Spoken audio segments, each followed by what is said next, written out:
যদি বাংলাদেশের কোনো উপকার হয় তাহলে তো কোনো কথাই নাই।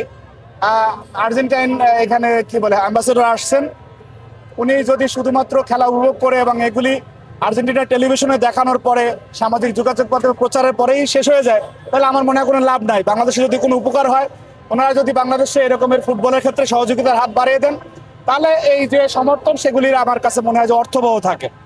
তাছাড়া এই ধরনের একেবারে আপনি আজকে অন্য কোনো প্রোগ্রাম থাকলে, এমনকি রাজনৈতিক প্রোগ্রাম থাকলে আপনি সেলিব্রেট ঠিকমতো পাবেন না, সবাই খেলায় ব্যস্ত।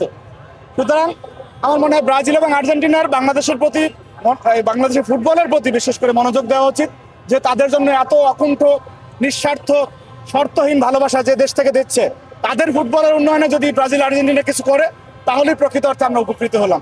এছাড়া এটা অর্থহীন আমার কাছে মনে হয়। বাংলাদেশের 4,71,00,000 তরুণকে আপনার সুস্থ সবল রাখার জন্য খেলাধুলার কোনো বিকল্প আছে বলে আমি মনে করি না, এবং সংশ্লিষ্ট কর্তৃপক্ষ মনে করে না।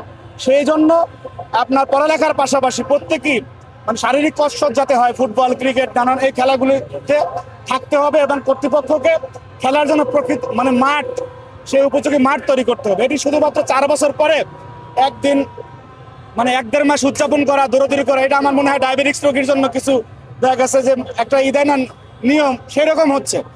এটা রেগুলারিটির মধ্যে থাকতে হবে। আমাদের শিক্ষার্থীরা, আমাদের তরুণরা যদি খেলাধুলার মধ্যে থাকে তাহলে নেশা থেকে দূরে থাকবে। আজকে বাংলাদেশের প্রত্যেকটা ঘরে ঘরে প্রায় দেখা গেছে নেশাগ্রস্ত এবং পরিবার ধ্বংস হয়ে যাচ্ছে। সে বিষয়ে সরকারের মনোযোগ দিতে হবে। আপনি দেখেন যে এই সরকার মনোযোগ দিয়েছে, গত 2 দিন আগে আর্মি স্টেডিয়ামে প্রাথমিক গোল্ড কাপ টুর্নামেন্ট হয়েছিল, সেইখানে এবং ছেলে এবং মেয়ে বালক বালিকা ক্যাটাগরিতে 22 লক্ষ প্রতিযোগী অংশগ্রহণ করেছে। সুতরাং যদি 22 লক্ষ প্রতিযোগী ফুটবলারই থাকে, সেখানে কত মানুষের এনগেজমেন্ট ছিল। এইরকম আমাদের এবং প্রাইম মিনিস্টার বলেছেন যে সামনে প্রাইম মিনিস্টার্স কাপ হবে আর কি। সুতরাং খেলাধুলার প্রতি ওনার প্রচন্ড আগ্রহ রয়েছে। ওনার কন্যা, সেও নানান রকমের অ্যাথলেটিক্সের সাথে জড়িত এবং উনি এগুলিতে খুবই প্রচন্ড রকম বিশ্বাসী।